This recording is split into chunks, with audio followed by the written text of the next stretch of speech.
Hello and welcome to Somsi blog. সবাইকে স্বাগত জানাই। আবার একটা ছুটির ফাঁকে বেরিয়ে পড়েছি। এখন চললাম হাওড়া স্টেশনের দিকে মালপত্র সব নিয়ে। ট্রেনে উঠে গেছি।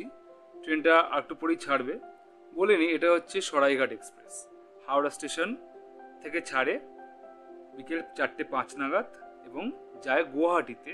হ্যাঁ, আমি গুয়াহাটিই যাচ্ছি। ঠিক 10:05 গুয়াহাটিতে পৌঁছয় পরদিন বেলা।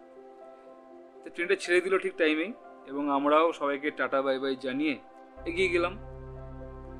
বিভিন্ন রকম লোক এসছে দেখছি স্টেশনে, বিভিন্ন রকম উদ্দেশ্যে, তাদের বিভিন্ন রকম কাজ।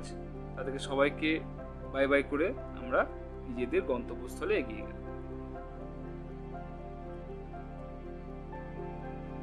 বেশ প্রাকৃতিক শোভা উপভোগ করতে করতে আমরা আস্তে আস্তে এগিয়ে চলেছি। এরকমভাবে এগিয়ে চলবো আরও বিভিন্ন রকম জানা অজানার উদ্দেশ্যে, জানা অজানাকে সঙ্গে নিয়ে। ব্যাস এই আর কি। এবার পৌঁছে গেলাম গুয়াহাটি স্টেশনে। ঠিক টাইমে ট্রেনটা ঢুকেছিল। আমরা সব চেক আউট করতে করতে বেরিয়ে গেছি। খুব সুন্দর লাগে স্টেশনটা যখন সবাই ব্যস্ততার মধ্যে দিয়ে চলাফেরা করে। তাই আমরা বেরিয়ে আসলাম এবং বেরিয়ে এসেই যেটা দেখলাম, যেটা থেকে খুব ভালো লাগলো, সেটা হচ্ছে আমাদের জায়গা এবং এই জাতীয় পতাকাটা। এটা কিনা সব স্টেশনের বাইরে এখন শোভা পায়। আমাদের একটা গর্বের বিষয়। তো এগিয়ে চললাম আমাদের গাড়ির দিকে। গাড়িটা ঠিক আমাদের হোটেলে নিয়ে যাবে।